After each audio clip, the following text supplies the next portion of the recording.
Aulia terbangun di tengah malam, jantungnya berdegup kencang saat mendengar suara pintu kamar hotel terbuka pelan. Ia melihat sosok Sinta menyelinap masuk, wajahnya pucat di bawah cahaya redup lampu tidur. "Aku tak bisa lagi, Aulia.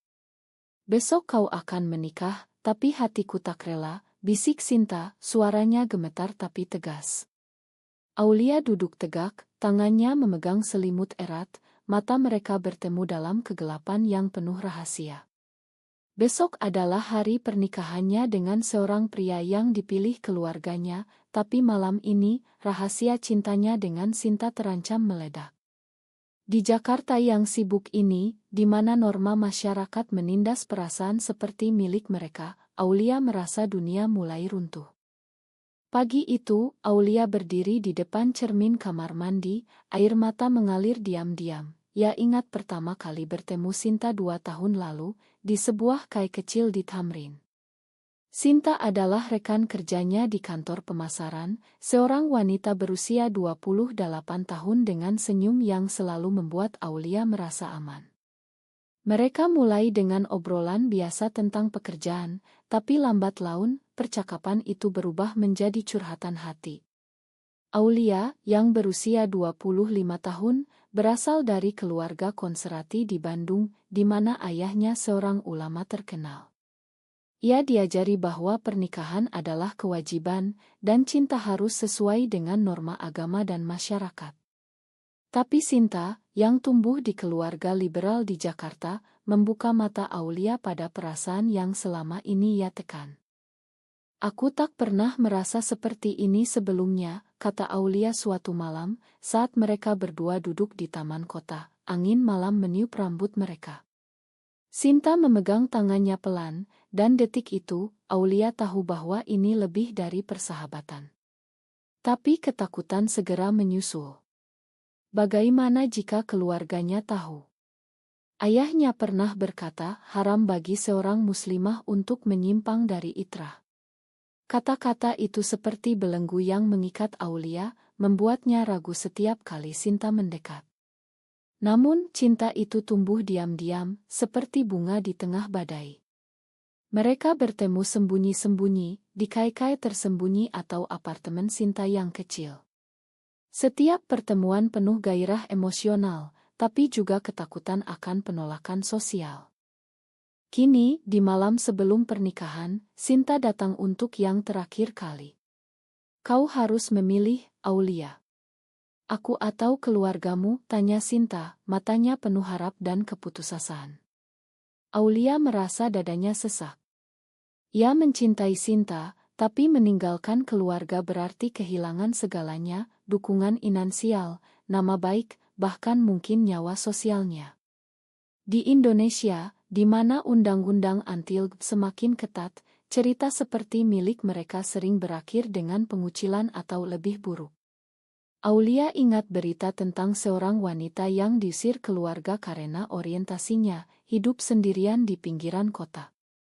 Apakah ia siap membayar harga itu? Pagi harinya, Aulia bertemu keluarganya di rumah besar di Kemang. Ibunya, seorang wanita paruh baya dengan kerudung rapi, memeluknya erat. "Kau akan bahagia dengan Rial, nak. Ia pria baik, dari keluarga terhormat." Rial adalah seorang insinyur sukses, teman keluarga yang dipilih ayah Aulia.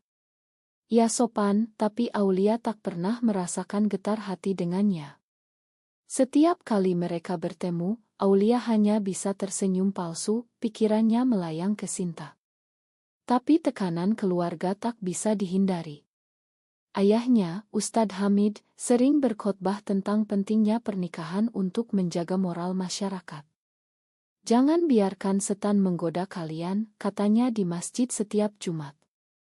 Aulia mencoba berbicara dengan ibunya. "Bu, apa jika aku tak siap?" tanya Aulia hati-hati. Ibunya tersenyum lembut. "Semua wanita merasa gugup, nak. Ini bagian dari hidup." Tapi Aulia tahu ini lebih dari kegupan. Ini tentang identitasnya, tentang siapa ia sebenarnya. Saat itu ponselnya bergetar. Pesan dari Sinta, aku tunggu keputusanmu. Jangan biarkan mereka mengendalikan hatimu. Aulia merasa terbelah. Ia ingin lari ke pelukan Sinta, tapi bayangan ayahnya yang marah membuatnya diam. Malam itu, di pesta pertunangan kecil, Aulia melihat Rial berdiri di sampingnya, tersenyum bangga. Tamu-tamu keluarga memuji mereka sebagai pasangan ideal. Tapi di sudut ruangan, Aulia merasa sendirian. Ia ingat momen intim dengan Sinta, seperti saat mereka berjalan di pantai Anyer, tangan bergandengan diam-diam. Aku mencintaimu karena kau adalah kau, kata Sinta saat itu. Kata-kata itu seperti obat, tapi juga racun yang membuat Aulia semakin terikat. Tiba-tiba, pintu rumah terbuka, dan seorang teman keluarga masuk dengan wajah tegang. Ada berita buruk, katanya. Aulia merasa jantungnya berhenti. Apakah rahasianya terbongkar? Ternyata, itu tentang kecelakaan kecil ayahnya di jalan, tapi momen itu membuat Aulia sadar betapa rapuh segalanya. Ia harus memutuskan segera. Malam itu, ia menelepon Sinta. Aku tak bisa, Sin. Maafkan aku. Suara Sinta pecah di telepon. Kau memilih mereka. Kau memilih kebohongan. Aulia menangis, tapi ia tahu ini adalah pilihan yang aman. Atau begitulah yang ia pikirkan. Keesokan harinya, pernikahan berlangsung di Masjid Megah. Aulia mengenakan kebaya putih, wajahnya cantik tapi matanya kosong. Saat akad nikah, ia mengucap sah dengan suara gemetar. Rial tersenyum, tapi Aulia merasa seperti di penjara. Di luar, Sinta berdiri di antara kerumunan, matanya penuh air mata. Ia datang untuk melihat akhir dari mimpi mereka. Saat mata mereka bertemu, Aulia merasa dunia berputar. Apakah ini akhir, atau awal dari konflik yang lebih besar? Setelah pernikahan, Aulia pindah ke rumah baru di pinggiran Jakarta bersama Rial. Rumah itu indah, dengan taman kecil dan urnitur modern, tapi bagi Aulia, itu seperti sangkar emas. Setiap pagi, ia bangun dengan perasaan hampa, memasak sarapan untuk suaminya sambil memikirkan Sinta. Rial adalah pria baik, bekerja keras di perusahaan teknik, tapi ia tak pernah bisa menyentuh hati Aulia seperti Sinta. Malam pertama mereka, Aulia berpura-pura bahagia, tapi dalam hati, ia merasa bersalah. Ini adalah kewajibanku, gumamnya pada diri sendiri, mengingat ajaran agama yang ditanamkan ayahnya. Sementara itu, Sinta berjuang sendirian di apartemennya. Ia berhenti dari pekerjaan yang sama dengan Aulia, tak tahan melihat kenangan mereka di kantor. Kini, ia bekerja sebagai relance desainer, tapi pikirannya selalu kembali ke Aulia. Kenapa kau memilihnya? Tanya Sinta pada cermin setiap malam. Ia bergabung dengan komunitas rahasia di Jakarta, di mana ia bertemu wanita-wanita seperti dirinya, berbagi cerita tentang penolakan dan perjuangan. Salah satunya adalah Maya, seorang aktivis yang berani. Kau harus lawan, Sin. Jangan biarkan masyarakat menentukan cintamu, kata Maya suatu hari. Aulia mencoba menjalani hidup baru. Ia bergabung dengan kegiatan sosial di lingkungan, seperti arisan dan pengajian. Tapi di balik senyumnya, ada konflik batin yang mendalam. Setiap kali melihat pasangan heteroseksual bahagia, ia bertanya-tanya mengapa ia tak bisa seperti itu. Suatu hari, ibunya datang berkunjung. Kau terlihat bahagia, nak, kata ibunya. Aulia tersenyum paksa. Ya, Bu. Tapi malam itu ia mimpi tentang Sinta, mimpi di mana mereka bebas bersama. Bangun dengan air mata, Aulia sadar bahwa pernikahannya adalah kesalahan. Beberapa bulan kemudian, Aulia bertemu Sinta secara tak sengaja di sebuah mal di Senayan. Mata mereka bertemu di antara kerumunan, dan waktu seolah berhenti. Sinta terlihat lebih kurus, matanya penuh luka. Aulia, sapanya pelan. Aulia merasa jantungnya berdegup. Sin, aku. Mereka duduk di kai, berbicara hati-hati. Aku bahagia sekarang, bohong Aulia. Sinta tersenyum getir. Benarkah? Karena aku tak bisa lupakanmu. Kata-kata itu seperti pisau menusuk hati Aulia. Mereka berpisah dengan janji tak bertemu lagi, tapi benih keraguan kembali tumbuh. Di rumah, Rial mulai curiga. Kau sering melamun, sayang. Ada masalah, tanyanya. Aulia menggeleng, tapi Rial tak puas. Ia mulai memeriksa ponsel Aulia diam-diam, menemukan pesan lama dari Sinta. Siapa ini? Tanya Rial suatu malam, wajahnya marah. Aulia panik. Teman lama. Tapi Rial tak percaya. Ini lebih dari teman. Kau selingkuh. Aulia menangis, mengakui semuanya. Aku mencintainya, Ri. Maafkan aku. Rial terkejut, tapi juga marah. Ini haram. Kau harus berubah. Konflik meledak. Rial memberi tahu keluarga Aulia.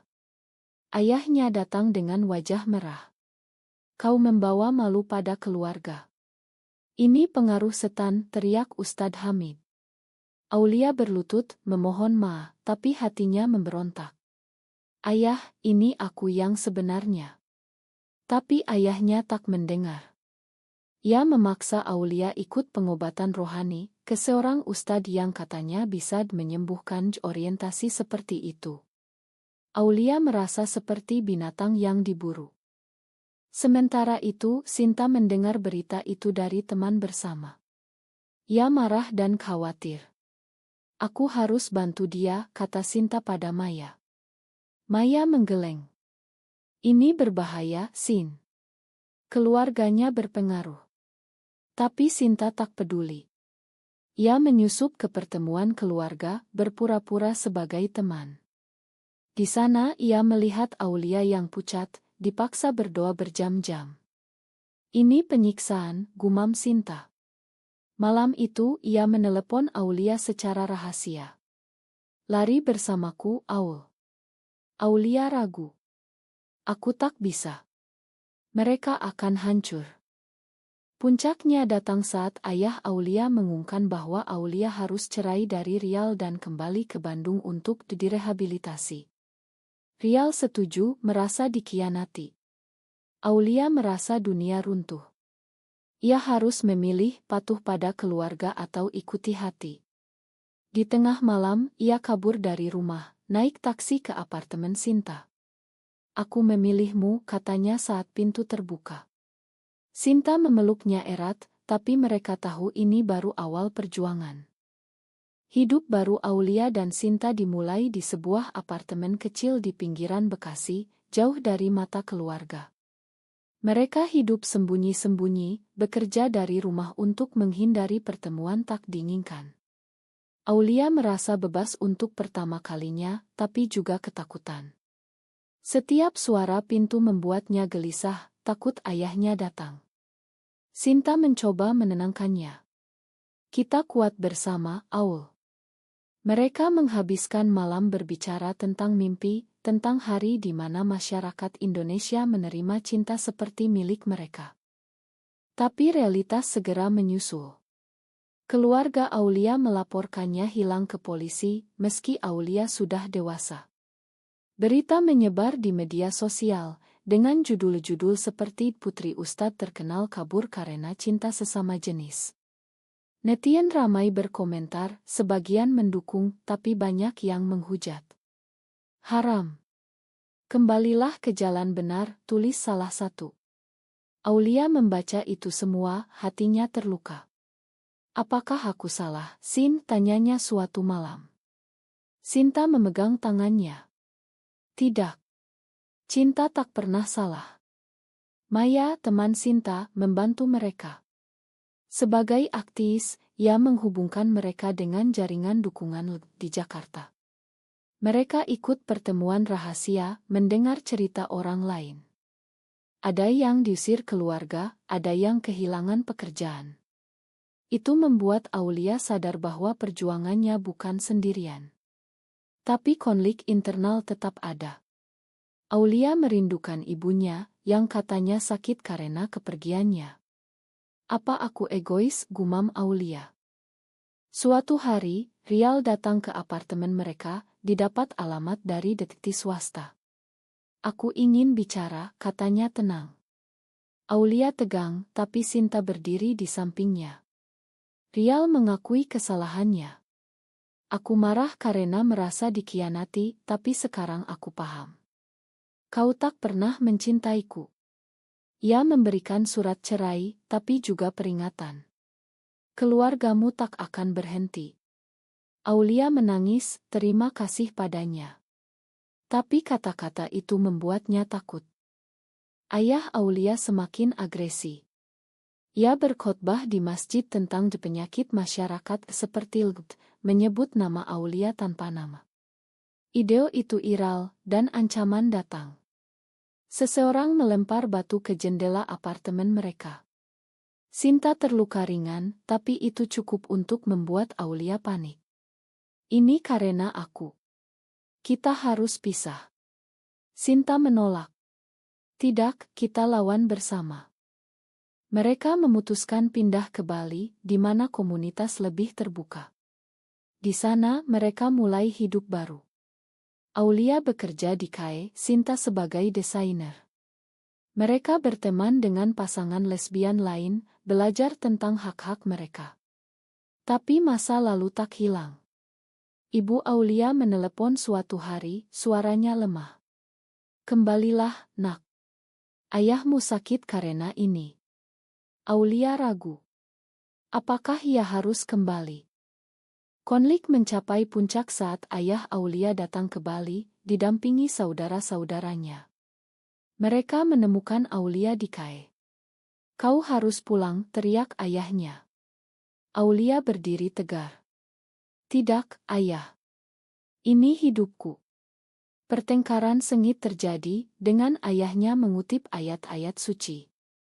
Sinta datang, membela Aulia. Cinta kami suci juga.